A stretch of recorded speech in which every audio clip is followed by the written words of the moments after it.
கன்னிராசிக்காரர்களுக்கு இந்த பங்குனி மாதம் ஓர் சுமாரான மாதமாகவே அமைகிறது.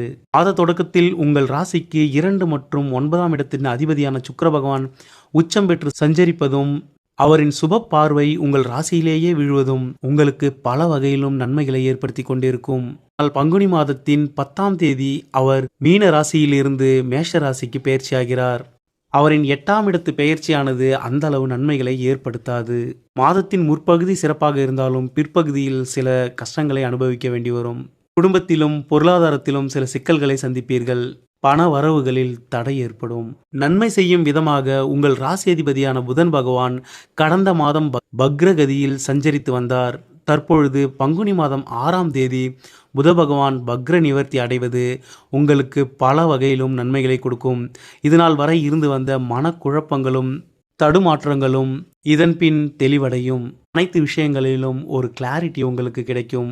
பங்குனி மாதத்தின் பிற்பகுதியில் புதன் பகவானானவர் சரியாக பங்குனி 25ஆம் தேதி கும்ப ராசியிலிருந்து மீன ராசிக்கு பெயர்ச்சி ஆவார். உங்கள் ராசி அதிபதி 7ஆம் இடத்தில் அமர்ந்து உங்கள் ராசியையே பார்ப்பது சகல விதத்திலும் உங்களுக்கு நன்மையை ஏற்படுத்தும். வேலை, தொழில், வியாபாரம் என அனைத்திலும் முன்னேற்றத்தை காண்பீர்கள். ராசி அதிபதி ராசியையே பார்ப்பதால் உங்கள் கன்னி ராசியானது பலம் அடைகிறது. மற்ற கிரகங்கள் சரியில்லாத சஞ்சாரத்தில் இருந்தாலும் உங்கள் ராசிக்கு நன்மை அளிக்கும் வகையில் செவ்வாய் பகவான், ராகு பகவான் ஆகிய இருவரும் 6ஆம் இடத்தில் அமர்ந்து உங்கள் எதிரிகளை வென்று கொண்டிருக்கிறார்கள். செயல்களில் உங்களுக்கு வெற்றியை கொடுத்து கொண்டிருக்கின்றனர். குரு பகவான் 10ஆம் இடத்தில் அமர்ந்து உங்களுக்கு தொழிலிலும் வேலையிலும் பல இன்னல்களை இதுநாள் வரை கொடுத்து வந்திருந்தாலும் புத பகவானின் மீன ராசி பெயர்ச்சிக்கு பிறகு புத பகவானும் குரு பகவானும் பரிவர்த்தனை பெறுவதால் மீன ராசியில் நீச்சம் பெறும் உங்கள் ராசி அதிபதி நீச்ச பங்கம் அடைந்து தன் நட்பு கிரகமான சனி பகவானுடன் இணைந்து சஞ்சரிக்கும் இந்த சஞ்சாரமானது உங்கள் ராசிக்கு ஓர் அதிர்ஷ்ட காலமாகும்.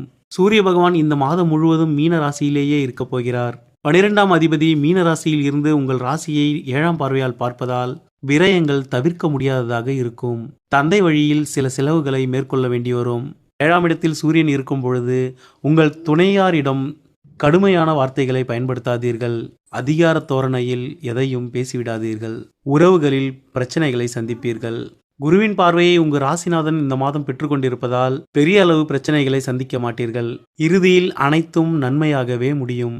பங்குனி மாதம் 20ஆம் தேதி முதல் நீங்கள் கவனமாக இருக்க வேண்டிய காலமாகும். உங்கள் ராசிக்கு 8ஆம் இடத்து அதிபதியான செவ்வாய் பகவான் உங்களுக்கு 7ஆம் இடத்தில் அமர்ந்து உங்கள் ராசியை சமசப்தமாக பார்ப்பார்.